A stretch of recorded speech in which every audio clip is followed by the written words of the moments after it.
네, 다 함께 기도하고 시작하겠습니다.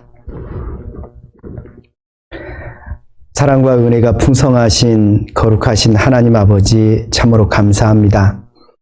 저희를 영원한 멸망 가운데서 구원하여 주시고 또 자녀 삼아 주시고 또 하나님의 영광과 주의 복음을 위해 살 수 있는 귀한 직분을 허락해 주셨습니다. 특별히 하나님의 말씀을 다음 세대에 전하는 교사의 직분 주신 것 감사드립니다. 이 직분 능히 감당할 수 있는 지혜와 능력 주시고 주님 앞에 서는 그날 주님께 칭찬과 영광과 존귀함을 얻는 귀한 기회로 삼아 주시옵소서. 이 시간도 오직 주 성령님의 자비로운 손길에 모든 것을 의지합니다. 우리를 십자가의 피로 구원하여 주시고 또 한결같이 사랑하시는 우리 구주 예수 그리스도 이름으로 기도드립니다. 아멘. 네, 우리 다 함께 성경 말씀 로마서 12장 1절 2절 말씀을 찾아서 함께 읽도록 하겠습니다. 성경 로마서 12장 1절 2절 말씀입니다. 제가 읽겠습니다. 그러므로 형제들아 내가 하나님의 모든 자비하심으로 너희를 권하노니 너희 몸을 하나님이 기뻐하시는 거룩한 산 제사로 드리라. 이는 너희의 드릴 영적 예배니라. 너희는 이 세대를 본받지 말고 오직 마음을 새롭게 함으로 변화를 받아 하나님의 선하시고 기뻐하시고 온전하신 뜻이 무엇인지 분별하도록 하라. 다시 한번 인사하겠습니다. 안녕하세요. 네, 우리가 코로나로 인하여 함께 모이진 못하고 이렇게 영상으로 함께 만나게 되었습니다. 이 시간을 통해서 본으로 가르치는 우리 초등교과 교사에 대해서 함께 좀 공부를 나눠보도록 하겠습니다. 먼저 우리가 교사로서 봉사할 때 가장 먼저 마음에 새겨야 될 것은 뭐냐면 이 교육이란 무엇인가 라는 겁니다. 이 교육이라는 것은 어떤 대상을 어떤 목적을 두고 그 목적에 이르게 하기 위해서 계획적으로 실시하는 것이 바로 교육입니다. 그러니까 우리가 교사로서 학생들에게 무언가를 가르친다고 할 때 그 목적은 분명해야 되며 그 목적을 달성하기 위해서 우리가 가르치는 우리 아이들을 온전히 이해하는 것이 필요하고 그 아이들을 이해한 가운데 그 아이들을 그 목적에 도달하도록 뭔가 계획을 세우고 연구를 해서 계획적으로 실시하는 것, 이것이 교육이라고 말할 수가 있습니다. 그러면 교회학교 교육이 무엇이냐, 이것을 잠깐 언급하지 않을 수가 없는데요. 성경 말씀 디모데후서 3장 16절 17절 말씀입니다. 모든 성경은 하나님의 감동으로 된 것으로 교훈과 책망과 바르게 함과 의로 교육하기에 유익하니 이는 하나님의 사람으로 온전케 하며 모든 선한 일을 행하기에 온전케 하려 함이니라. 우리가 교회학교에서 무엇을 가지고 학생들에게 가르치냐? 성경을 가지고 가르치죠. 그러면 성경을 통해서 그 아이들이 어떤 목적에 도달하도록 하는 것이 우리가 갖는 목적이냐? 그 앞에 15절을 보면 또 네가 어려서부터 성경을 알았나니 성경은 능히 너로 하여금 그리스도 예수 안에 있는 믿음으로 말미암아 구원에 이르는 지혜가 있게 하느니라. 바로 우리가 어릴 때부터 성경을 아이들에게 가르치고 또 아이들이 성경을 배우는 목적은 바로 그 아이들로 하여금 구원에 이르는 지혜가 있게 하기 위해서입니다. 그리고 더 나아가서 17절에 있는 것처럼 하나님의 사람으로 온전케 하고 모든 선한 일을 행하기에 온전케 하려 함이니라. 그 뒤에 삶이 하나님 앞에 온전케 하기 위해서 바로 이런 교육을 실시하는 것이죠. 그러면 그 목적을 달성하기 위해서 그 대상을 이해하고 그것을 계획적으로 실시하는 그 중심에 누가 있냐면 바로 교사가 있는 것이죠. 그러면 그 교사, 특별히 오늘은 공과를 가르치는 교사를 중심으로 해서 이 교육을 실시하는데 특별히 말씀을 직접 아이들에게 전하는 이 공과교사가 가져야 될 어떤 자세, 태도, 그리고 생각해야 될 것들이 무엇인지를 오늘 이 말씀들을 통해서 한번 살펴보도록 하겠습니다. 우리가 어떤 교사가 정말 좋은 교사냐라고 묻는다면 이렇게 대답하는 교사들이 많을 거예요. 먼저는 아이들을 사랑하는 교사. 아이를 사랑하지 않고서는 정말 교사로서 봉사한다는 건 정말 어려운 일이죠. 그러나 아이를 사랑한다는 것만 가지고 좋은 교사다. 그렇게 결론 내리기에는 뭔가 부족한 감이 있습니다. 왜냐하면 아이를 사랑하는 마음이 있는 것이 정말 좋은 교사임에 틀림이 없지만 궁극적으로 교사는 그 아이들에게 하나님의 말씀을 전하는 이 전달자로서의 역할을 하는데, 만약에 아이를 사랑하는 마음이 있지만 그 아이들에게 하나님의 말씀을 온전히 전하지 못한다고 한다면, 또는 올바로 전하지 못한다고 한다면 그건 정말 좋은 교사라고 말할 수가 없죠. 그래서 아이를 사랑하는 마음이 있는 것과 동시에 그 말씀을 온전히 전할 수 있는 그런 준비가 되어 있고 또 실제로 그렇게 행할 수 있는 교사가 참으로 좋은 교사다라고 말할 수 있습니다. 그러면 말씀을 가르치는 교사로서 우리가 가져야 될 중요한 것들이 어떤 것이 있을까요? 자, 오늘 처음 읽은 본문이죠. 성경 로마서 12장 1절 2절을 제가 다시 한번 읽어드리겠습니다. 그러므로 형제들아, 내가 하나님의 모든 자비하심으로 너희를 권하노니 너희 몸을 하나님이 기뻐하시는 거룩한 산 제사로 드리라. 이는 너희의 드릴 영적 예배니라. 너희는 이 세대를 본받지 말고 오직 마음을 새롭게 하여 변화를 받아 하나님의 선하시고 기뻐하시고 온전하신 뜻이 무엇인가 분별하도록 하라. 먼저 우리가 말씀을 온전히 제대로 가르치는 교사가 되기 위해서는 이 말씀에 있는 것처럼 자신의 몸을 온전히 하나님께 드리는 교사가 먼저 되어야 됩니다. 너희 몸을 하나님이 기뻐하시는 거룩한 산 제사로 드리라 라고 오늘 본문이 말씀하고 있는데, 내 몸 자체를 하나님이 기뻐하시는 제사로 드리라 라는 것이 무슨 뜻일까요? 자, 그것은 내 삶을 통해서 내가 믿고 알고 내 마음에 담아두고 있는 그것이 진실됨을, 올바름을 내 삶으로 입증하라, 증명하라, 또는 그렇게 살아내라 라는 뜻이라고 말할 수 있습니다. 다시 말하면 내가 아이들에게 가르치는 그 말씀이 먼저 내 삶 속에 들어와서 내 삶을 주장하고 그 말씀이 내 삶을 통해서 올바름을 입증할 때 비로소 그 말씀은 살아있는 말씀으로 내 입술을 통해서 아이들에게 전달이 된다는 뜻입니다. 그러니까 내가 내 삶을 통해서 하나님의 말씀임을 입증하지 못한다고 한다면 그 말씀은 결코 살아있는 말씀이라고 할 수가 없는 것이죠. 그래서 이번 전국 교사 수련회의 어떤 주제처럼 본이 되는 먼저 삶으로 그것을 입증해내는, 증명해내는, 살아내는 그런 교사가 되어야지만이 우리가 교사로서의 직분을 온전히 행하는 거라 말할 수 있습니다. 이것은 주님께서 먼저 앞서 행하심으로써 그렇게 보여주셨기 때문에 당연한 거라고 말할 수가 있습니다.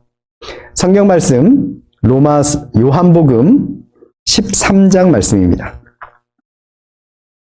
요한복음 13장 15절 말씀.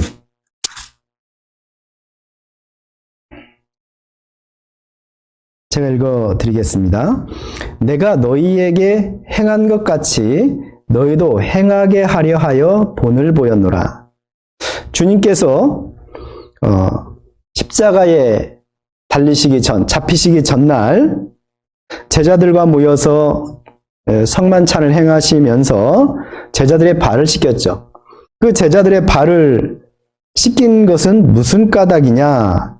그 앞에 13절, 14절에 있는 것처럼 너희가 나를 선생이라 또는 주라 하니 너희 말이 옳도다. 내가 그러하다. 너희가 나를 선생이라 주라 하는 것처럼 내가 너희의 선생이요 주다. 그런데 주와 선생이 된 내가 14절에 너희 발을 씻겼으니 너희도 서로 발을 씻기는 것이 옳으니라.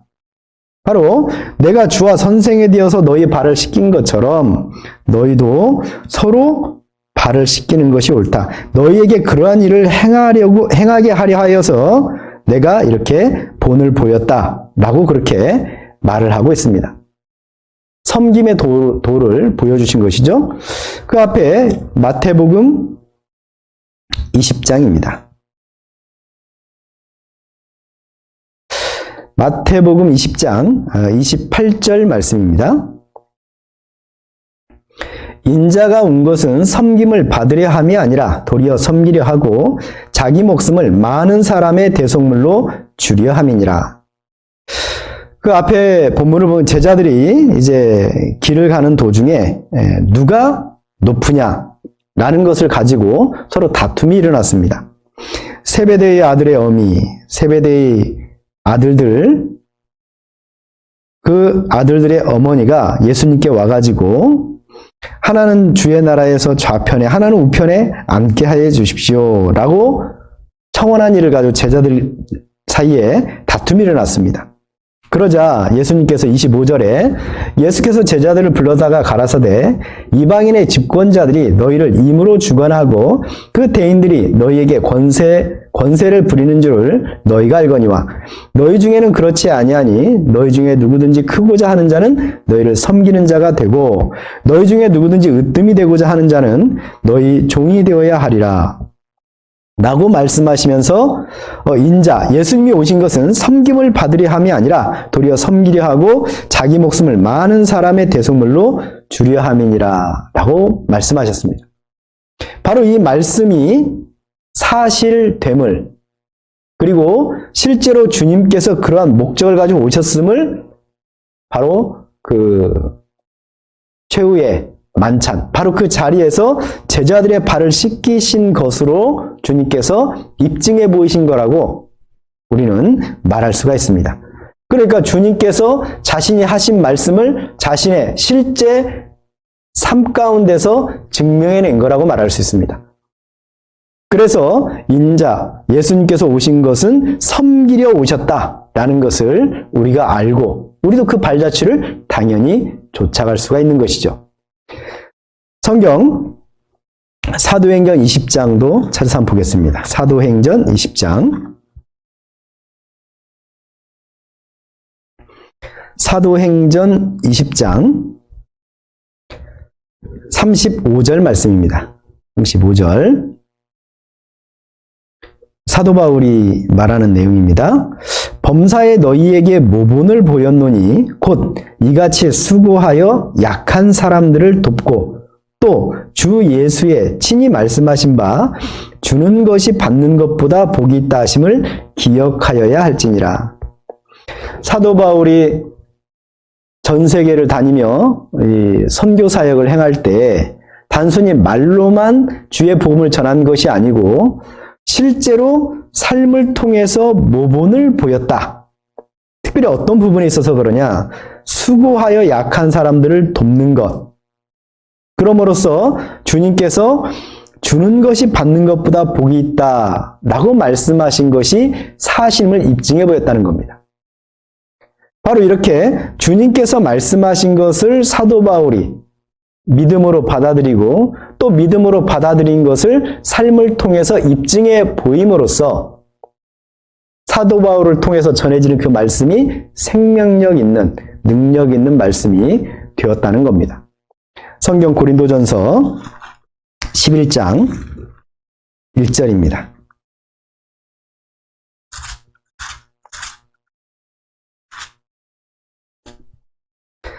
(11장 1절) 내가 그리스도를 본받는 자 된 것 같이 너희는 나를 본받는 자 되라. 이 사도 바울은 내가 그리스도를 본받은 것처럼 너희도 그리스도를 본받으라 라고 말한 것이 아니고 내가 그리스도를 본받은 것처럼 너희는 나를 본받으라 라고 얘기했습니다. 이 부분 중에 우리가 특별히 생각해야 될 건 뭐냐면 내가 그리스도를 통해서 전함을 받은 말씀, 그 복음, 그것이 내 삶을 통해서 증명되고 입증되고 나타내진 바 된 것처럼 너희도 나에게서 받은 그 근거는 물론 주님으로부터 받은 말씀이죠. 그 말씀이 너희 속에 거하고 너희들이 믿고 알고 또 전하는 바 그 말씀이 사실이라는 것을 너희의 삶을 통해서 입증하고 증명하라 라는 얘기입니다. 내가 그리스도를 본받는 자 된 것 같이 너희는 나를 본받는 자 되라. 에베소서 5장 1절도 한번 보겠습니다.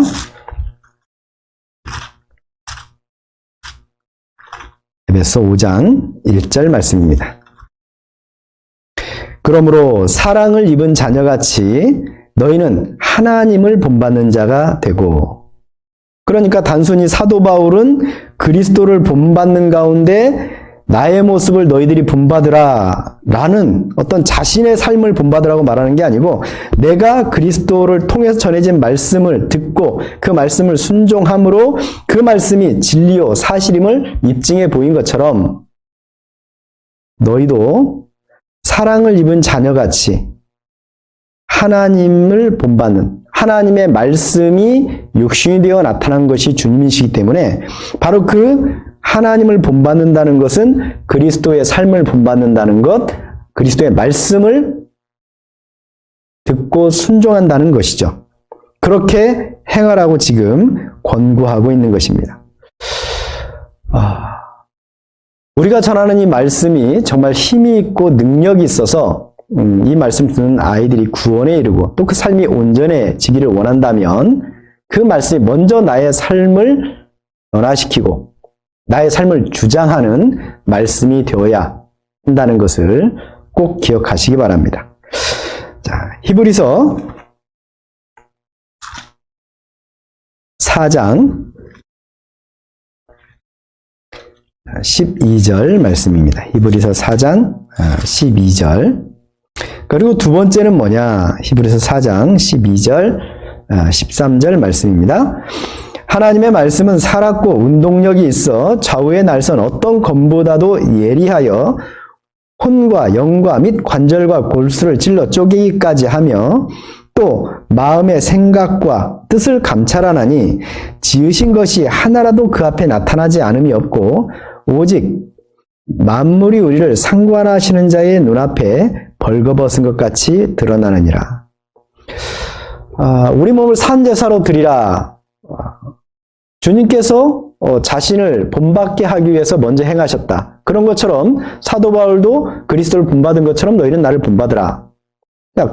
그래서 우리가 어떤 행하는 바를 통해서 내 안에 담겨있는 말씀이 사실됨을, 생명됨을 입증해 보인다 그랬죠. 근데 주의해야 될 것은 뭐냐면 그런다고 해서 내 삶 자체가 가르침의 도구가 되거나 또는 내 삶이 곧 능력이 되는 것은 아니라는 걸 꼭 기억해야 됩니다. 능력되는 것은 무엇이고 진정으로 그 사람의 삶을 변화시키는 것은 무엇이냐? 그것은 바로 하나님의 생명력 있는 말씀입니다. 하나님의 말씀은 살았고 운동력이 있어. 하나님 말씀 그 자체가 생명력이 있고 활동력이 있다는 겁니다. 그래서 내가 내 삶으로 본을 보인다라고 할 때 자칫 내 삶이 그 아이들에게 어떤 유일하게 영향력을 끼치는, 그래서 그 아이들이 어떤 변화가 된다면 그것은 내 삶이 그러했기 때문이라고만 생각하거나 그것이 유일하다고 생각하면 절대 안 된다는 거죠. 내 삶이라고 하는 것은 말씀이 나를 통과해서 나가는 통로일 뿐이지 내 삶 자체가 곧 능력이 되는 건 아니라는 겁니다. 그러니까 아이들에게 본으로서 가르친다라고 할 때 그 본이라는 것이 자칫 잘못하면 나를 주목하게 만들면 안 된다는 겁니다. 그래서 두 번째 기억해야 될 건 뭐냐면 하나님의 말씀이 중심이 되게 해야 된다. 하나님의 말씀이.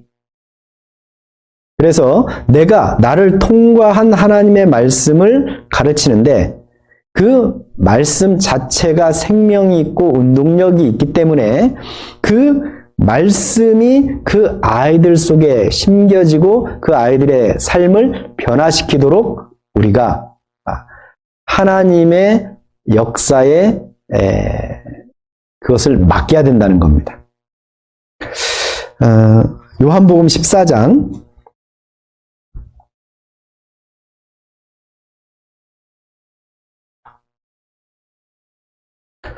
요한복음 14장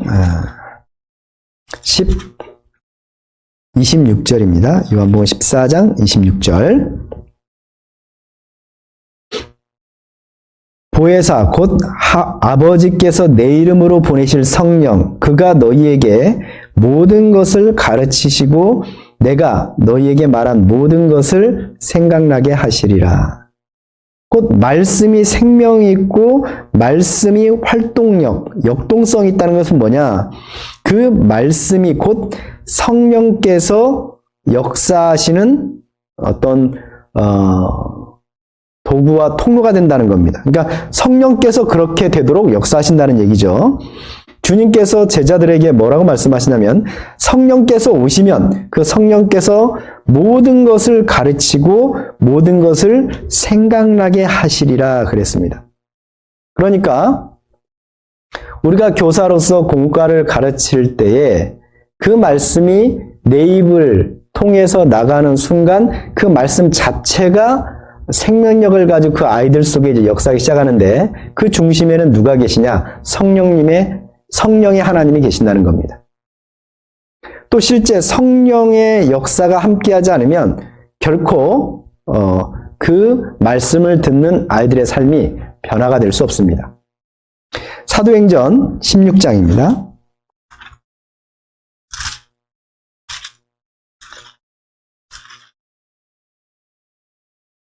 사도행전 16장 14절 말씀입니다. 두아디라 성의 자주장사로서 하나님을 공경하는 루디아라 하는 한 여자가 들었는데 주께서 그 마음을 열어 바울의 말을 청종하게 하신지라. 자, 유럽의 첫 번째 교회가 세워지는 과정을 지금 기록한 내용인데요. 빌립보에서 사도 바울이 이제 안식일에 기도처가 있는가 하여 이제 문 밖에 나갔다가 그 강가에 앉아 있는 이제 여자들에게 복음을 전하게 되는데요. 그 자리에 앉아 있던 이제 루디아라고 하는 여자가 그 말씀을 들었는데 주님께서 그 마음을 열어서 바울의 말을 청종하게 했기 때문에 이제 거기에서부터 구원의 역사가 일어났다는 얘기입니다. 그러니까 결국 사도 바울이 복음을 전했지만 그 복음의 역사, 구원의 역사, 교회가 세워지는 그 중심에는 성령님께서 함께하는, 성령님께서 그 마음을 열어서 변화시키는 역사가 있었기 때문이라는 거죠. 성령의 역사가 아니고서는 결코 구원의 역사, 삶의 변화의 역사는 일어날 수가 없는 겁니다. 자, 그러니까 교사로서 내가 정말 하나님의 말씀을 온전히 전하는 공과교사가 되고 있다면 먼저 하나님께 내 자신을 내어드리는 내 삶으로 그 말씀이 사실됨을, 진리임을 입증하여 나타내는 삶을 살아야 되고 그것이 나타날 때 내가 앞서 나가지 않도록 말씀이 중심이 되어 말씀이 역사할 수 있도록 말씀을 분명하게 선명하게 전해야 되고 또 그 가운데 그 말씀이 정말 그 사람의 삶을 변화시키고 구원에 이르도록 하는 역사가 되기 위해서는 성령님의 역사가 함께 해야 되기 때문에 성령님의 역사를 간절히 구하고 기도하는 가운데 우리가 이 말씀을 가르쳐야 된다는 것입니다. 이 말씀에는 능력이 있습니다. 예레미야 23장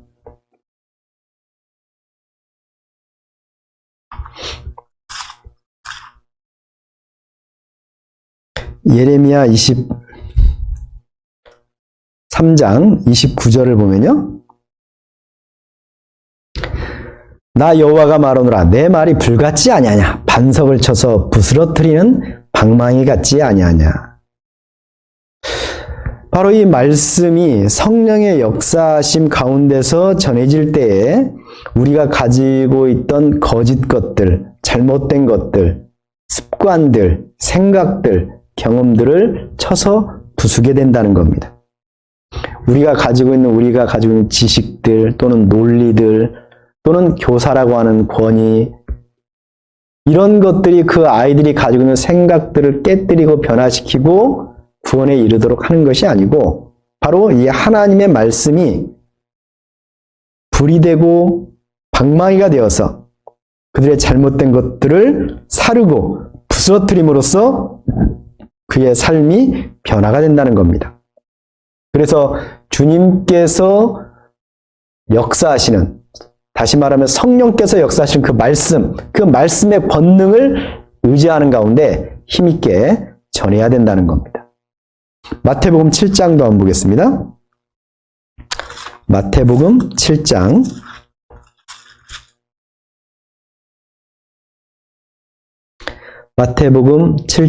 29절입니다.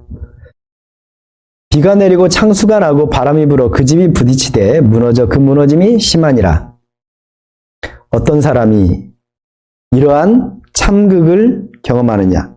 그 말씀 위에 자신의 삶을 세우지 않는 사람. 24절 보죠. 그러므로 누구든지 나의 이 말을 듣고 행하는 자는 그 집을 반석 위에 지은 지혜로운 사람 같으리니. 이 말씀 위에 자신의 삶을 세운 사람은 그 어떠한 일에도 무너지지 않고 든든히 세워지는 반면에 그렇지 않은 말씀 위에 삶을 세우지 않은 사람은 27절에 있는 것처럼 비가 내리고 창수가 나고 바람이 불어 그 집에 부딪히면 무너져 그 무너짐이 심하다는 겁니다. 하나님의 말씀은 그 사람의 생각, 잘못된 생각, 경험, 습관을 부서뜨리는 그런 능력도 있고 그 어떠한 환경과 상황, 능력에도 흔들리지 않는 견고함을 주는 그런 능력 있는 말씀이라는 겁니다. 그래서 우리가 말씀을 전할 때 내 삶으로 그것을 증명하고 입증했다고 해서 내 삶이 말씀보다 앞서지 않도록, 내 삶이 아이들에게 먼저 주장되지 않도록 조심하는 가운데 하나님의 말씀이 중심이 되어 하나님의 말씀이 먼저 앞서 역사하고 행하도록 내어주셔야 된다라는 겁니다. 그리고 세 번째, 이제 이어지는 말씀이기도 하지만 우리가 이 성경을 전할 때, 특별히 초등부는 이 말씀이 성경 순서대로 쭉 전해지면서 성경이 무엇을 말하고 있는가를 쭉 전하게 되지요.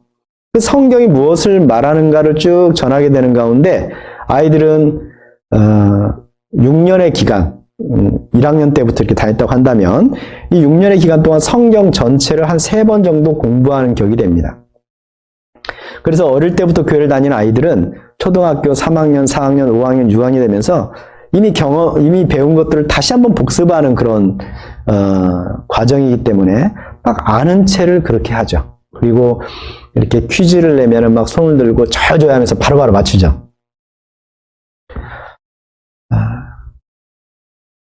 그것이 이제 그 아이들에게 이 성경에 대한 지식이 이제 심어졌다는 얘기입니다. 그런데 이제 여기서 우리가 주의해야 될 게 있습니다. 우리가 성경을 전할 때 실제 공과를 이렇게 전하면서 그 성경에 있는 지식을 전하는 것이 우리가 가르침의 목적은 아니죠. 먼저 지식이 선행되는, 함께하는 가운데 이제 그 말씀에 순종하도록 우리가 이제 이끌고 가르쳐야 되는데, 어쨌든 우리가 최종적인 이 성경을 가르치는 목적은 순종하기 위해서라는 거예요. 다시 말하면 순종을 위한 말씀이 되도록 가르쳐야 된다는 겁니다. 성경에 보면 우리가 잘 아는 말씀, 믿음은 들음에서 나며 들음은 그리스도의 말씀으로 말미암았느니라. 로마서 10장 17절 말씀이죠. 믿음은 들음에서 난다. 그리고 들음은 그리스도의 말씀으로 말미암는 것이다. 그래서 우리가 이제 전도할 때도 아예 앉아서 듣기만 해. 들으면 우리가 알고 믿게 돼 있어. 라고 그렇게 이제 말하는 경향도 있는데, 근데 우리가, 분명히 분별해야 될 내용은 뭐냐면, 믿음은 들음에서 남이 할 때 그 들음이 단순히 이 귀로 듣는 것만을 가리키는 것은 아니라는 겁니다. 예수님께서 귀 있는 자는 들을지어다. 성경 마가복음 4장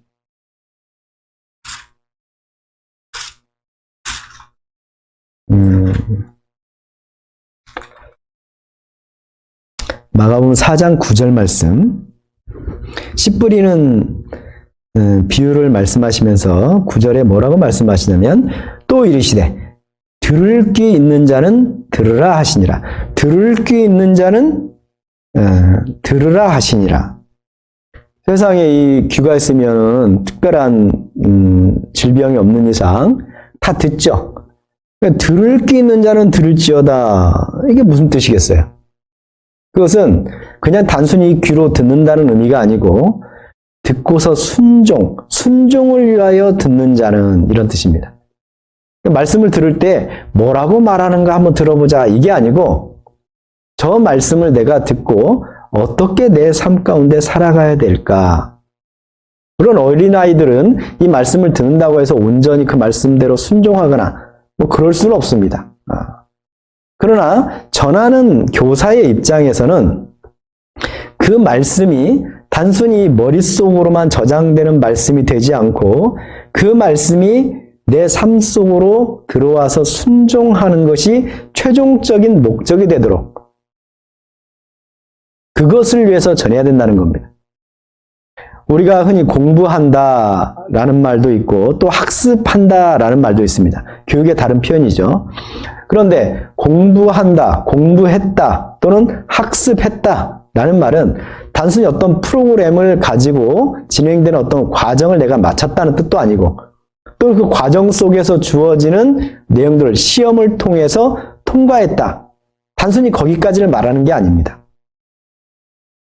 프로그램을 마친 것도 아니고 그 지식을 테스트하는 그 테스트를 통과했다는 것도 아니고 실제 공부했다, 학습되었다 라는 말은 그것이 내 삶 속에 들어와서 내 삶의 일부 또는 내 삶을 변화시키는 것이 되었다라는 얘기입니다. 누가복음 6장을 보겠습니다. 누가복음 6장.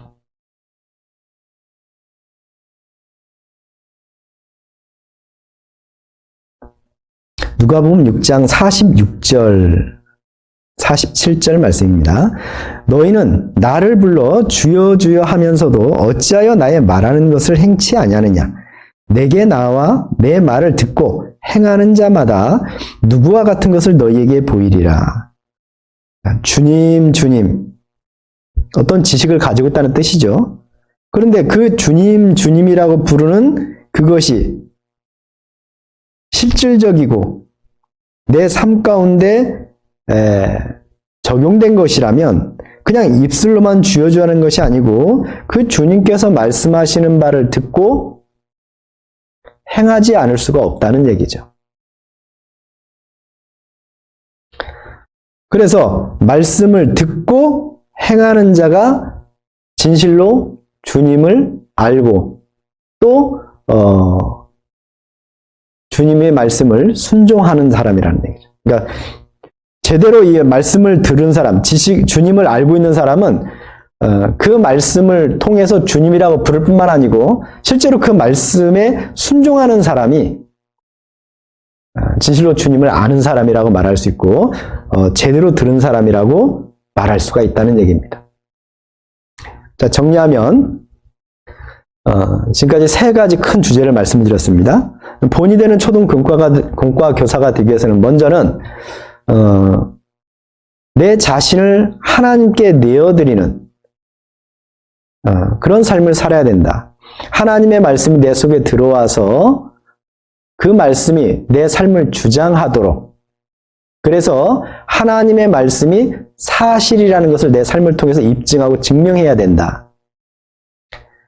그렇게 내 삶을 통해 증명된 그 말씀, 입증된 그 말씀을 아이들에게 전하면서 그 말씀이 나보다 앞서 행하도록, 그 말씀 자체에 생명력이 있고 운동력이 있기 때문에 그 말씀이 역사하도록 내어 줘야 된다. 왜냐하면 그 말씀 가운데 성령님이 역사하시기 때문이라는 것이죠. 그래서 말씀이 중심이 되게, 공과는 말씀이 중심이 되게 해야 된다. 그리고 전할 때 최종적인 목적, 바로 그 말씀에 그 아이들이 순종할 수 있도록 권면하고 격려해야 된다는 겁니다. 성경이 이러이러하다. 오늘 배운 공과 말씀은 이러이러한 교훈을 가지고 전했습니다. 라고 끝날 게 아니고 실제로 이 말씀이 말씀 속에서 우리가 어떤 부분을 적용하고 실천해야 됩니다. 라는 것까지를 전해줘야 된다는 것이죠. 실천과 적용이 없는 말씀은 결국 아이들에게 그냥 하나의 지식으로만 남는 그런 말씀이 될 수 있기 때문에 그렇습니다. 자, 이 세 가지 부분을 좀 기억하면서, 이 세 가지는 사실 뭐 공과 교사뿐만 아니고 다른 모든 우리 분방교사, 더 나아가서 모든 그리스도인들에게 동일하게 사실은 적용되는, 마음에 새겨야 될 그런 말씀이라고 할 수가 있죠. 좀 더 구체적으로 이 공과교사는 이 공과를 아이들 앞에서 이렇게 직접 가르치는 역할을 하기 때문에 공과교사가 특별히 더 마음에 새겨야 될 부분이 무엇이냐? 크게는 이제 네 번째고 좀 적게 실질적으로 적용하면 이제 첫 번째로 먼저는 이제 선한 말을 하라는 겁니다. 에베소서 4장, 에베소서 4장, 자, 29절 말씀입니다.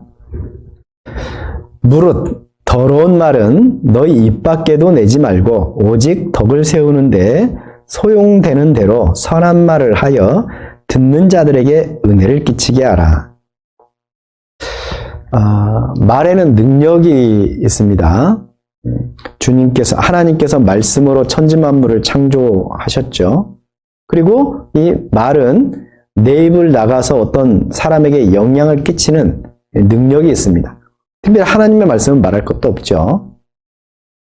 자, 그런데 우리가 이제 아이들에게 이 말씀을 전할 때 어떤 단어, 어떤 말을 사용하는가가 아주 중요합니다. 세상에서 쓰는 어떤 비속어라든지 또는 부정적인 말이라든지 또는 아이들에게 상처를 주는 말을 쓰면 안 되죠.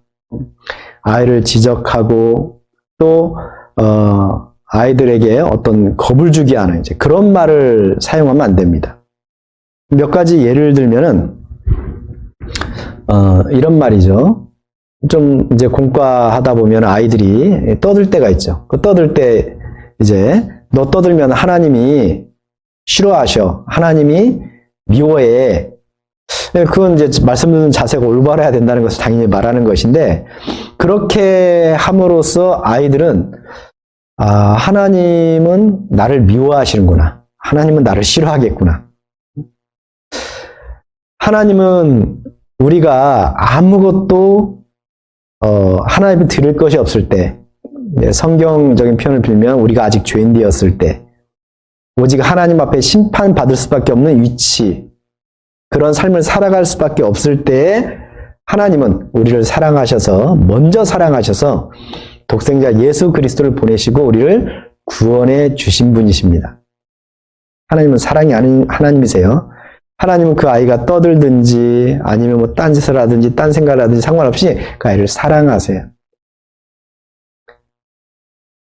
근데 하나님이 그 아이가 떠들면 싫어하고 미워하고 똑바로 들면 똑바로 말씀을 올바로 들으면 하나님이 사랑하고 물론 기뻐하시긴 하는데 만약에 그런 이야기를 자주 하다 보면 아이들은 하나님은 어떤 조건에 맞는 일을 행할 때만 사랑하시고 기뻐하시는 그런 율법적인 하나님으로 이해될 수 있다는 겁니다.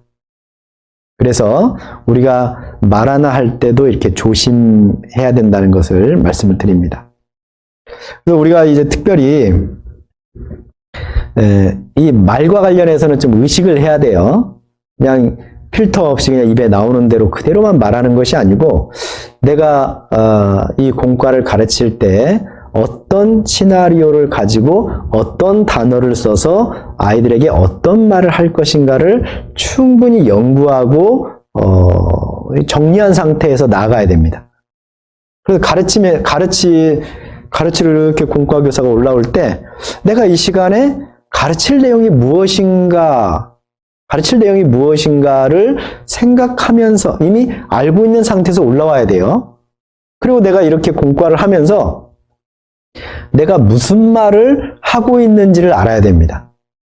가끔 어떤 교사들이 이제 공과를 한 다음에 내려와가지고 내가 무슨 말 했는지 하나도 모르겠다. 그것은 정말 옳지 않은 말입니다. 교사는 내가 말을 하면서 내가 무슨 말을 하고 있는지를 알아야 돼요. 의식적으로 해야 된다는 얘기입니다. 그리고 그것이 끝나고 나면 내가 무슨 말을 했는지를 기억해낼 줄 알아야 돼요. 정리하면 교사는 공과를 충분히 준비하면서 내가 무슨 말을 해야 될지 준비가 돼 있어야 되고 말씀을 전하면서 내가 무슨 말을 하고 있는지 의식하면서 전해야 되고 그것이 끝나고 난 다음에는 내가 무슨 말을 했는지를 알아야 돼요. 그게 교사입니다. 그러면서 이제 전하는 말 가운데 우리가 어떤 단어를 사용하느냐, 어떤 문장을 사용하느냐에 따라서 아이들에게 더 큰 영향을 끼칠 수 있다는 것도 알아야 됩니다. 좀 더 다른 구체적인 예를 하나 들자면 이겁니다. 교사들도 가끔 실수를 할 수가 있고 또는 어떤 약속에 늦을 수도 있죠. 그럴 때 교사가 아이들에게 내가 늦어서 미안해 또는 내가 실수해서 미안해 라고 말하는 건 좋은 거죠. 자, 그런데 그 미안하다는 말 대신에 고맙다는 말을 사용하면 훨씬 더 좋습니다. 예를 들면 내가 시간에 늦었어요. 자, 늦었다. 내가 선생님이 늦어서 미안해 라고 말하는 것보다 너희들이 이렇게 내가 늦었는데 기다려줘서 고맙다. 너희들이 늦게까지 나를 기다려줘서 고맙다. 이 고맙다는 표현을 하면 미안하다는 것은 오직 내에게만 이렇게 미안하다는 그런 느낌을 주는데 고맙다 그러면 그 아이들 말씀을 듣는 그 아이들의 입장에서는요 훨씬 더 자신들이 참 잘했구나. 앞으로도 내가 누군가가 약속에 늦으면 기다려주고 늦은 것에 대해서 비난하지 말아야 되겠구나 라는 생각을 더 적극적으로 가지게 된다는 거예요. 그러니까 똑같은 상황이지만 선생님이 얘들아 미안해 라는 것보다 얘들아 고마워 라고 하는 것이 훨씬 더 적극적인 효과가 나타난다는 얘기입니다. 그래서 우리가 이 공과를 가르치기 위해서 시나리오를 짤 때 내가 어떤 말을 해야 될까? 어떤 단어를 써야 될까? 요즘 아이들이 쓰는 그 유행어를 써가지고 아이들 이해시킨다고 해가지고 좀 이렇게 표준말이 아닌 또는 비속어 좀 약간 저급한 단어를 사용하면 그 말을 듣는 아이들이 당신을 웃을지 모르지만 아이들이 나중에 선생님도 저런 말 쓰네? 저거 써도 되는가 보다 라고 생각할 수 있기 때문에 주의해야 된다는 겁니다. 그래서 우리가 이 말의 순기능, 말의 선한 능력을 활용할 줄 아는 교사가 되어야 된다라는 것을 말씀을 드립니다. 그리고 또 하나는요. 에스겔 4장을 한번 찾아보겠습니다. 에스겔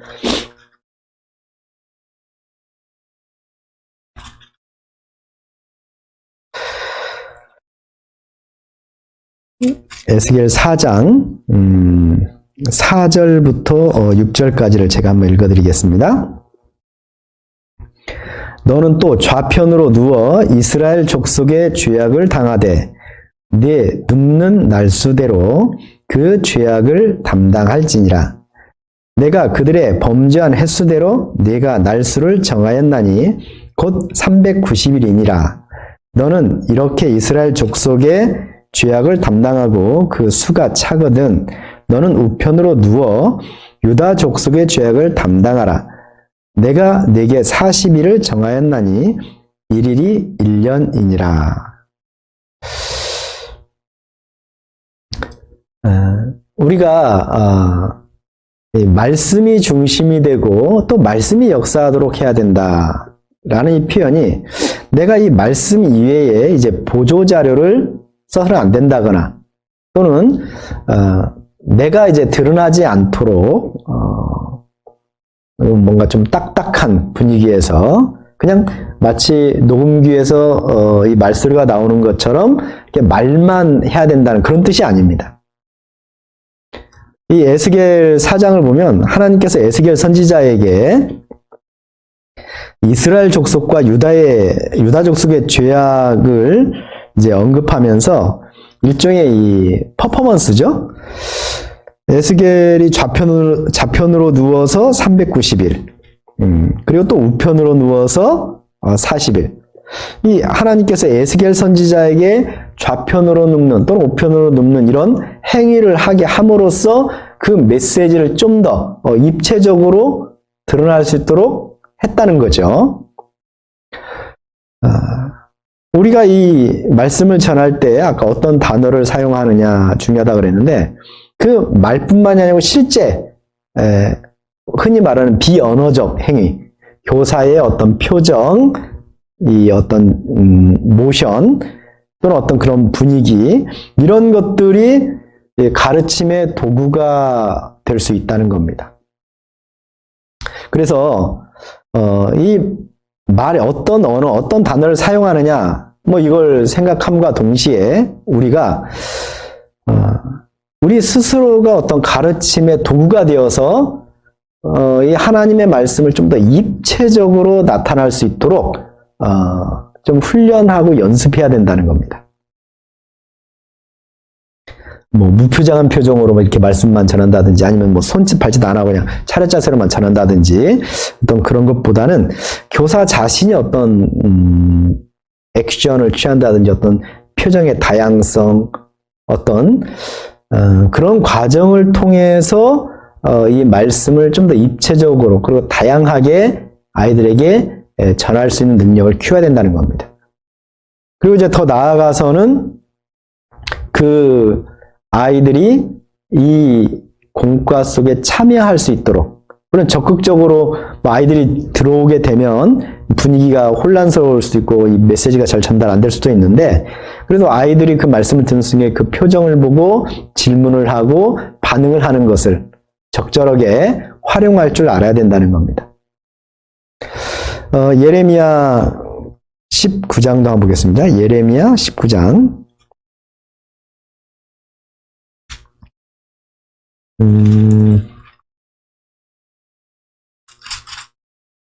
예레미야 19장을 보면요. 10절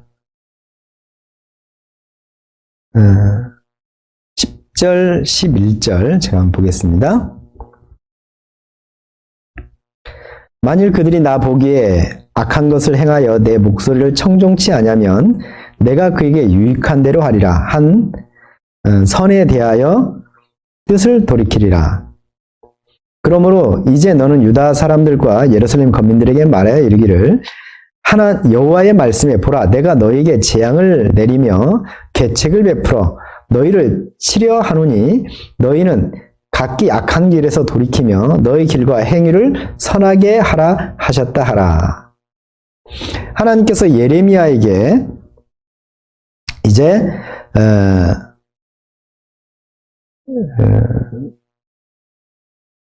이스라엘 유다 민족의 어떤 심판을 말합니다. 근데 이 심판을 말하면서 좀 이것을 입체적으로 이 심판에 대해서 보여주기 위해서 행하는 일들이 뭐냐? 그 뒤에 이제 그 부분이 이제 토기장의 집을 보여주면서 하는 얘기면서 그 뒤에 19장을 보면요. 19장 10절에 보면 너는 함께 가는 자의 목전에서 그 그 오지병을 깨뜨리고 그들에게 이르기를 만군의 여호와께서 이같이 말씀하시되 사람이 토기장이의 그릇을 한번 깨뜨리면 다시 완전하게 할 수 없나니 이와 같이 내가 이 백성과 이 성을 파하리니 그들을 매장할 자리가 없도록 도벳에 장사하리라. 하나님께서 전할 메시지를 이제 예레미야가 듣고 그것을 이제 이스라엘 민족에게 전할 때 어떤 이제 일종의 퍼포먼스를 보이냐면 이 오지병을 함께 가는 자의 목전을 바싹 깨뜨리는 거예요. 바싹 깨뜨리면 깜짝 놀라겠죠. 그걸 깜짝 놀란 걸 보고 하나님께서 이 토기장이가 한번 깨지고 완전하게 할 수 없는 것처럼 내가 이 성을 완전히 파하리라. 뭔가 그림으로 이렇게 선명하게 그려지면서 하나님의 말씀이 전하고자 하는 바가 좀 더 분명해지죠? 그래서 이 교사 자신이 이 말씀을 전하는 데 있어서 좀 더 적극적으로 아이들이 입체감을 가질 수 있도록 스스로 어떤 비언어적 행동, 표정이나 모션이나 어떤 이런 부분들을 행함과 동시에 또 실제로 부교재를 사용을 해서 여기 예레미야 오지병을 팍 깨트림으로써 메시지를 분명하게 전한 것처럼 그렇게 해야 되고 또 아이들이 이 공과 시간에 그냥 차렷자세 하고 가만히 있도록만 하는 것이 아니고 적절한 반응 그리고 아이들이 교사의 질문에 답변을 하면 그 답변을 적당히 받아서 거기에 이 공과 시간이 정체되지 않고 좀 더 역동성 있고 활동성 있게 전해지도록 그렇게 해야 되겠다라는 생각이 됩니다. 마태복음 21장을 보겠습니다.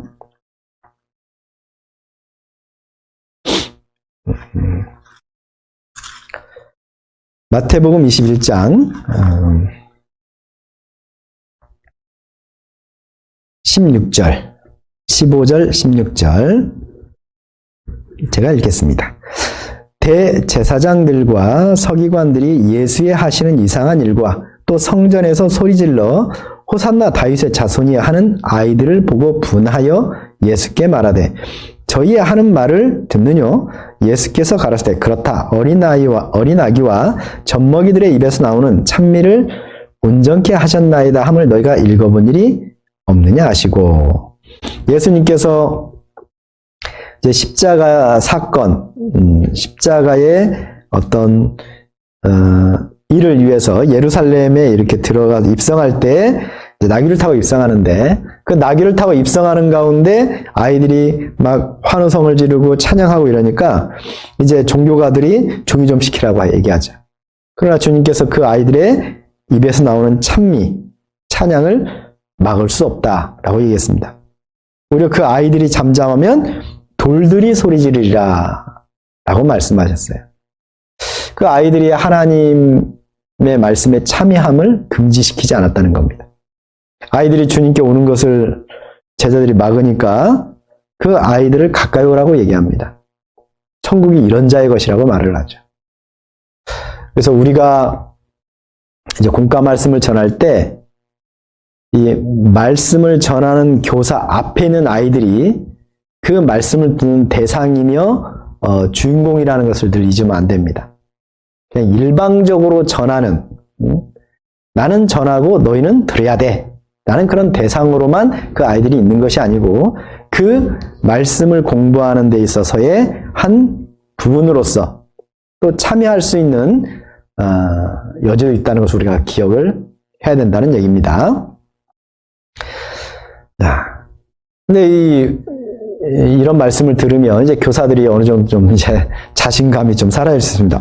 내 삶을 하나님께 온전히 내어드려야 되고 말씀이 앞서 일하도록 해야 되고 아이들에게 순종을 위해서 말씀을 전해야 되고 또 내가 준비할 때 무슨 말을 해야 될지 알고 무슨 말을 하고 있는지 알고 무슨 말을 했는지를 알아야 된다. 어떤 단어를 써야 되는지 어떤 문장을 써야 되는지 알아야 된다.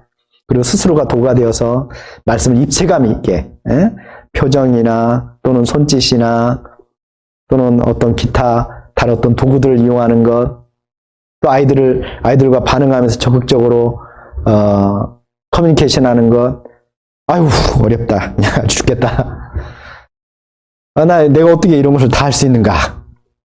이렇게 이제 또 생각할 수 있는데, 그러나 우리가 이제 이 모든 일을 행할 때 또 교사로서 가져야 될 것이 있다면 그건 자신감입니다. 그 자신감은 내가 가지고 있는 어떤 지식 또는 능력, 경험, 여기에서 비롯되는 자신감이 아니에요. 여기서 말하는 자신감은 하나님께서 이 직분을 나에게 주시고 나를 교사로서 세우셨기 때문에 주어지는 자신감입니다.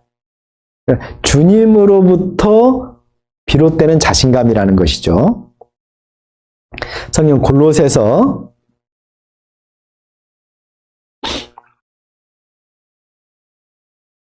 4장, 골로새서 4장 17절 말씀입니다.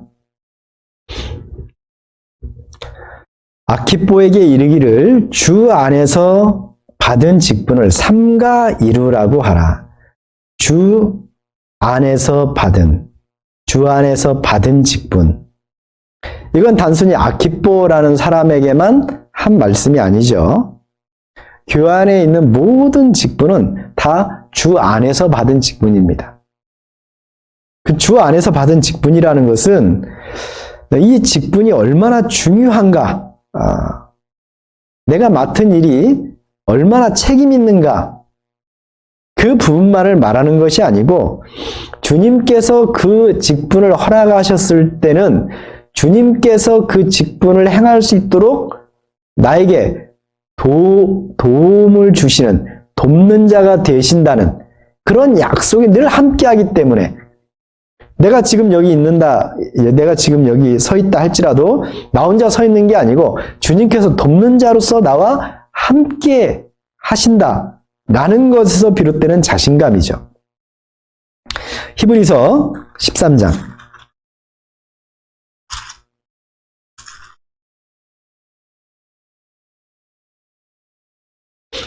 자, 히브리서 13장 6절 말씀입니다.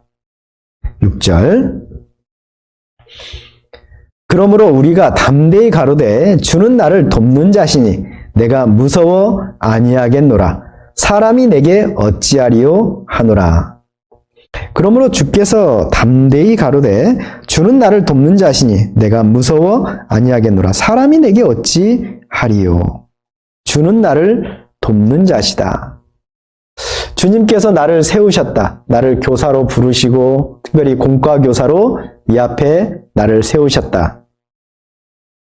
주님께서 세우실 때는 내가 너를 세웠으니 책임지고 네게 주어진 일이 얼마나 중요한 일인지를 알고 행하라. 그것만을 위해서 나를 세우셨다고 말하는 게 아니죠. 주님께서 나를 돕는 자로 여기 함께 한다.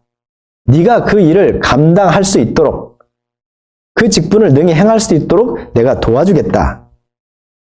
그래서 내가 공과 교사로서 여기를 나아갈 때는 주님의 이름으로 나아가는 겁니다. 주님의 이름으로.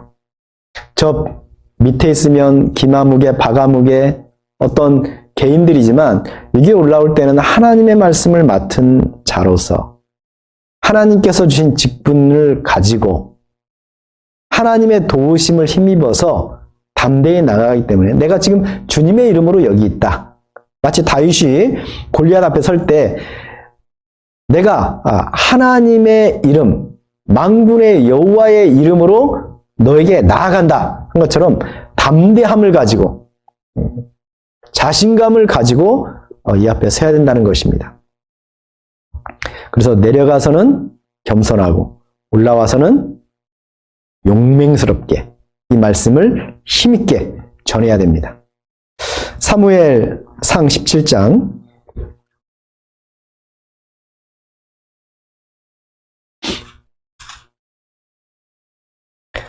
사무엘상 17장 45절 다윗이 블레셋 사람에게 이르되 너는 칼과 창과 단창으로 내게 오거니와 나는 만군의 여호와의 이름 곧 네가 모욕하는 이스라엘 군대의 하나님의 이름으로 내게 가노라. 골리앗이 칼과 창과 단창으로 나왔다는 게 뭐예요? 자신의 힘과 능력, 지식 그런 것을 가지고 나왔다는 얘기죠. 다윗에겐 그런 것이 없었습니다. 다윗이 골리앗 앞에 당당히 나갈 수 있었던 유일한 것 바로 하나님의 이름이 그와 함께하기 때문에 하나님의 이름이라는 것은 하나님의 존재, 하나님의 일하심, 하나님의 역사하심을 믿고 나갔다는 얘기입니다.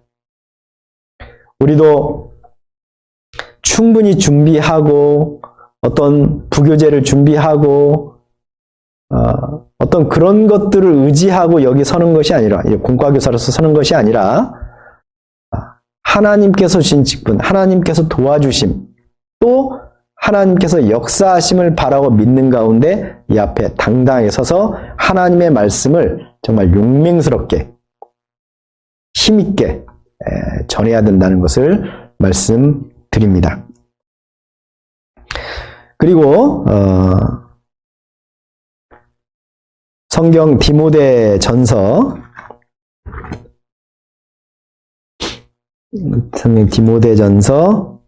4장 15절 말씀입니다. 디모데전서 4장 15절. 함께 한번 읽어보겠습니다. 이 모든 일에 전심전력하여 너의 진보를 모든 사람에게 나타나게 하라. 마지막으로 우리 공과교사뿐만 아니라 모든 교사야도 포함이 되지만 특별히 공과교사는 이 말씀을 전하는 일에 있어서 일단은 전심전력 그냥 하나님께서 알아서 해주시겠지 이게 아니고 내가 관심을 기울이고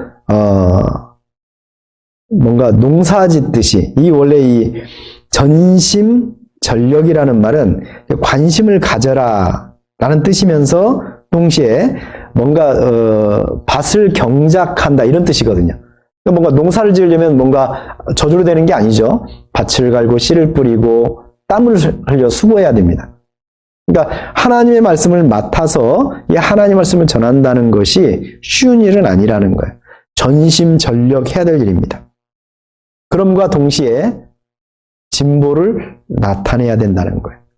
성장을 보여줘야 됩니다. 우리는 끊임없이 성장에 가야 되는 사람들입니다. 우리는 완성자로서 완전히 성장한 자로서 여기는 게 아니죠. 우리 신앙의 여정 속에서 우리는 다른 사람들보다 좀 앞서기 때문에 교사로서의 직분을 가지고 있는 것이죠. 그러나 거기에 멈추면 안 되고 계속해서 성장해 나가야 됩니다. 그걸 또 보여줘야 됩니다. 그 가운데 우리가 전심전력하는 것이 필요하지요. 성경에 등장하는 인물 중에 이 마가라는 인물이 있습니다. 마가복음을 쓴 마가입니다. 이 마가라는 사람은 마가복음을 쓸 때의 신앙과 성경에 등장하는 첫 부분에 등장하는 그 신앙의 모습은 상당히 차이가 있습니다. 사도행전 12장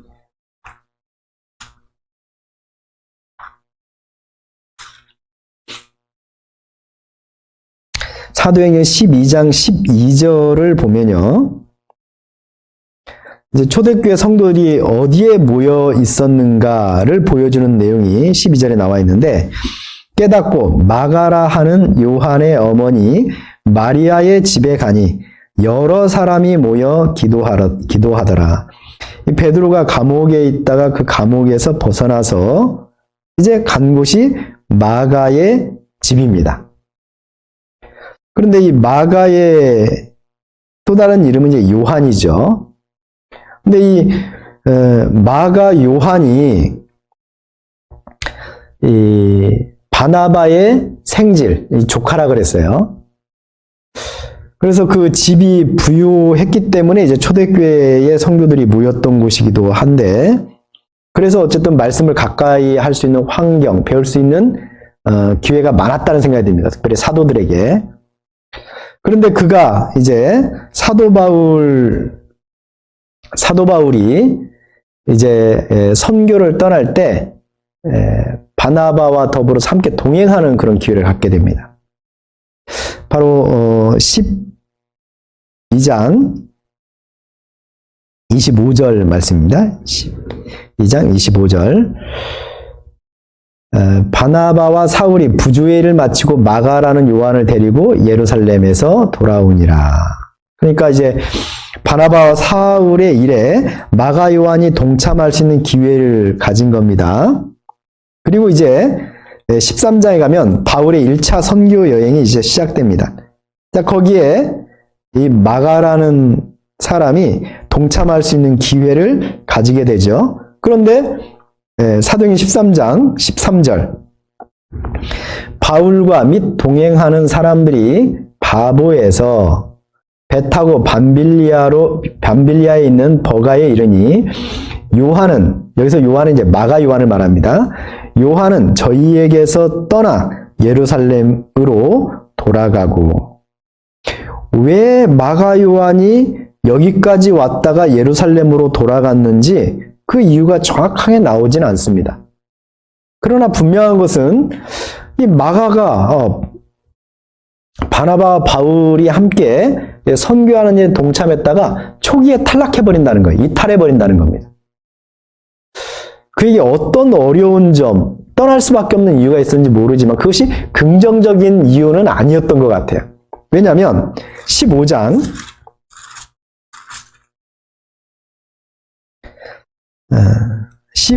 37절 38절,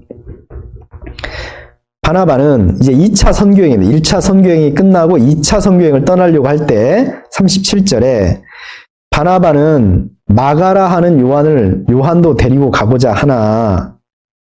38절, 바울은 밤빌리아에서 자기를 떠나 한 가지로 함께입니다. 함께 일하러 가지 아니한 자를 데리고 가는 것은 옳지 않다 하여. 39절, 서로 심히 다투어 피차 갈라서니 바나바는 마가를 데리고 배 타고 구브로로 가고. 이 처음 1차 선교 여행에 이 마가가 동참했을 때 함께 끝까지 하지 못하고 떠난 그 일은 결코 그냥 객관적으로 보기에 긍정적인 이유 때문은 아니었던 것 같습니다. 2차 선교여행이 이루어질 때 바나바는 여전히 마가에게 다시 한번 기회를 주고 데려가고자 했으나 사도 바울이 극히 반대해가지고 둘이 서로 심하게 싸워서 결국 헤어지게 되는 계기가 된다는 거예요. 만약 이렇게 해서 그냥 마가의 기록이 끝나버렸으면 참 마가는 마가복음을 기록하는 그 위치에까지 성장할 수 없었겠죠. 자, 그런데 그 뒤에 이제 바나바가 마가 요한을 데리고 떠났다는 기록만 있는데 그 뒤에 마가는 어떠한 삶을 살았을까? 모르죠. 기록이 없으니까 모릅니다.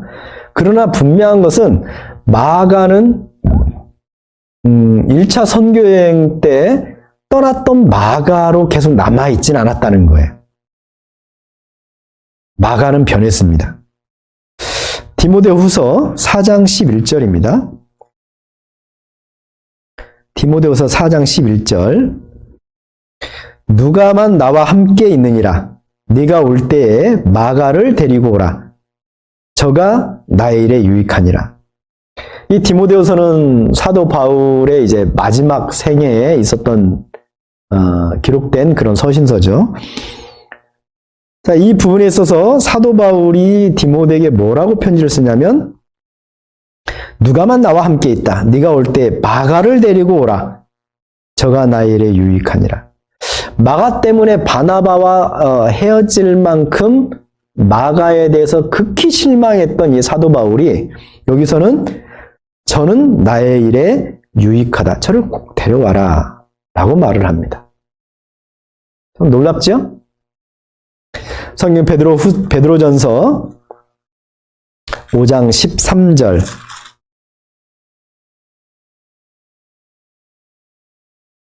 제가 또 읽겠습니다.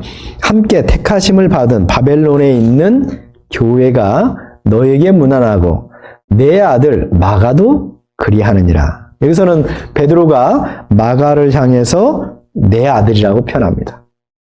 그러니까 사도행전 처음 부분에 등장했던 이 마가, 바울의 1차 선교 여행에 끝까지 함께하지 못하고 이탈했던 그 마가는 그 연약한 그 모습으로 계속해서 남아있지 않고 훗날 사도 바울이 나일의 유익한 저를 데려오라고 말할 만큼, 그리고 베드로가 내 아들이라고 부를 만큼 믿음에 있어서 또는 어떤 역할에 있어서 성장하고 진보했다는 것을 우리가 알 수 있습니다. 우리도 그러해야 됩니다. 우리의 신앙도 성장해야 되고 우리가 가르치는 부분에 있어서의 기술, 그리고 어떤 말씀의 어떤 그 다양함, 깊이, 이런 것도 분명히 성장을 해야 됩니다. 베드로전서 읽었으니까 베드로전서와 후서에 관한 이야기에 대해서 한 가지 덧붙이자면, 이제 학자들은 베드로전서를 기록한 것과 베드로 후서를 기록한 것은 같은 베드로가 아니라고 그렇게 이야기하는 사람들이 있습니다. 왜 베드로가 전서와 후서를 같이 기록한 것 같은데 왜 전서와 후서를 베드로가 혼자 기록한 것이 아니라, 베드로의 특별히 베드로 후서가 왜 베드로가 기록한 것이 아니라고 말을 하냐?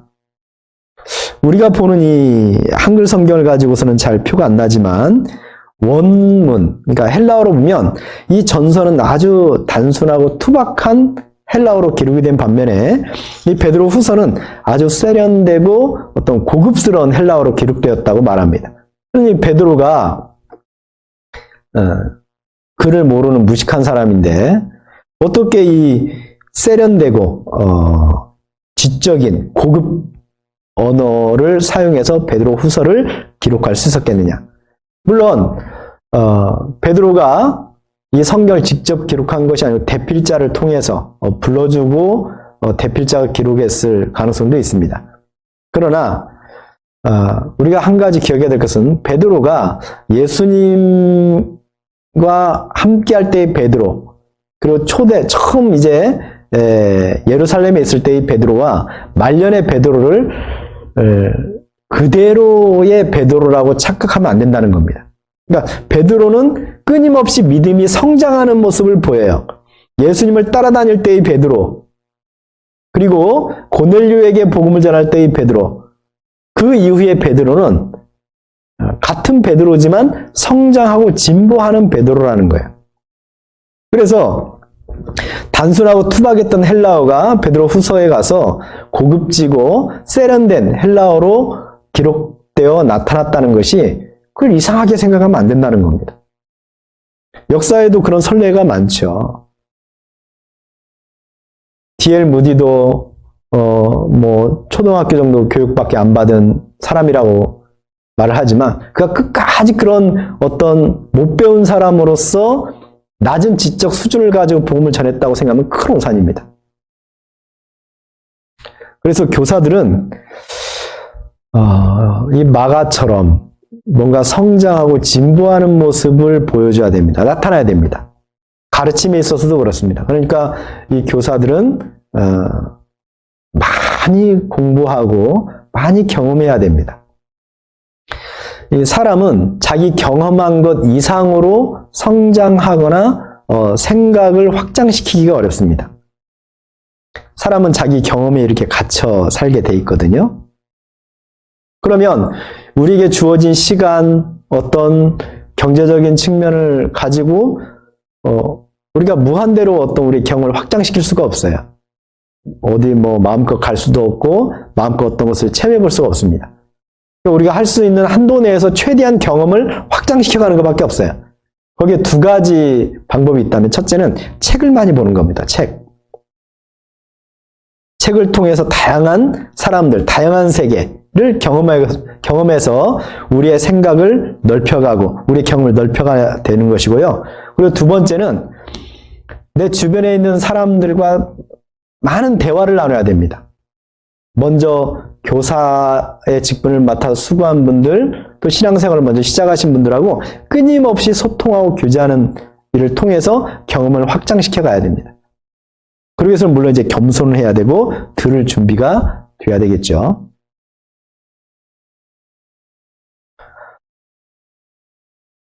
오늘 본이 되는 이제 초등 공과교사라는 그런 제목을 가지고 우리가 말씀을 나누고 있습니다.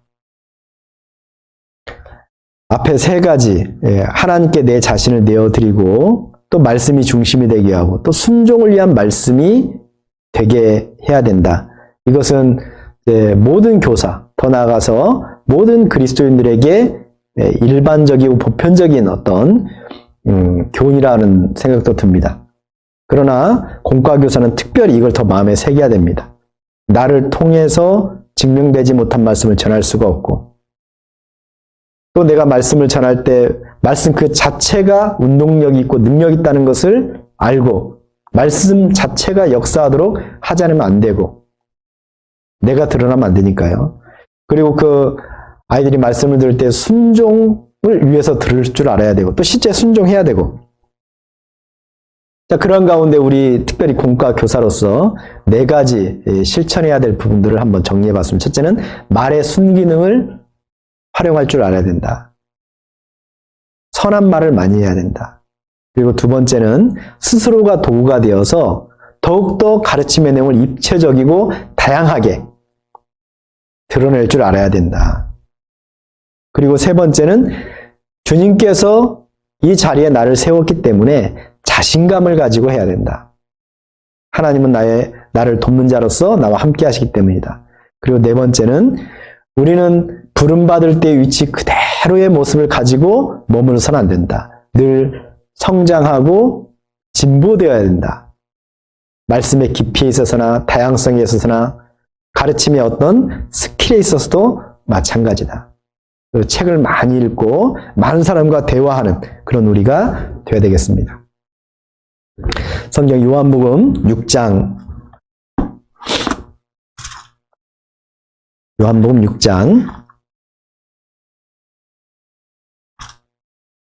44절입니다. 요한복음 6장 44절 우리 다 함께 한 목소리로 한번 읽어보겠습니다.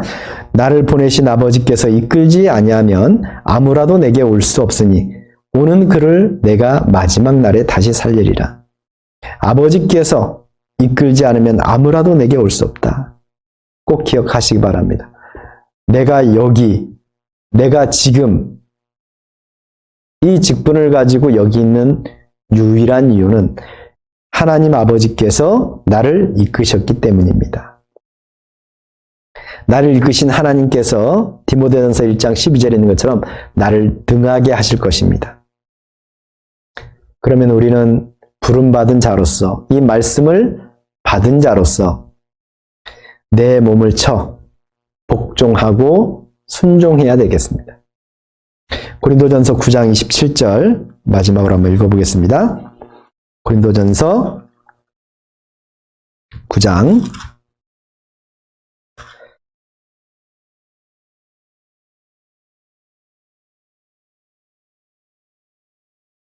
27절 말씀입니다. 우리 다 함께 한 목소리로 한번 읽어보겠습니다. 내가 내 몸을 쳐 복종하게 함은 내가 남에게 전파한 후에 자기가 도리어 버림이 될까 두려워함이로라. 절제와 목표를 향한 어떤 열심, 투신에 대한 필요성을 우리에게 분명히 말하고 있습니다. 우리에게 주어진 이 직분, 주님 앞에 서는 그날까지 조금도 게으르거나 멈추거나 이 대열에서 이탈되지 않고 끝까지 열심을 내어 순종함으로 하나님께 칭찬과 영광과 존경을 받는 우리 공과 교사 되시기를 바랍니다. 기도하겠습니다. 사랑과 은혜가 풍성하신 거룩하신 하나님 아버지 참으로 감사합니다. 영원한 멸망 가운데서 저희를 구원하여 주셨을 뿐만 아니고 하나님의 자녀 삼아 주시고 또 우리에게 이 복음을 맡겨주셔서 다음 세대에 복음을 전할 수 있는 기회를 주셨습니다. 우리는 한없이 부족하나 주님께서 저희를 세우시고 또 저희를 통해서 역사하고자 하시니 우리는 그저 우리의 삶을 내어주고 주님께서 역사하도록 우리를 사용하도록 할 뿐입니다. 주님 앞에 서는 그날까지 주님께 쓰임받는 주의 자녀 될 수 있도록 저희를 더욱더 붙들어 주시고 인도하여 주시옵소서. 이번 전국 교사 수련회가 우리의 삶 가운데 중요한 시기가 되고 말씀이 되고 전환점이 되기를 간절히 원합니다. 우리를 십자가의 피로 구원하여 주시고 또 한결같이 사랑하시는 우리 구주 예수 그리스도 이름으로 기도드립니다. 아멘.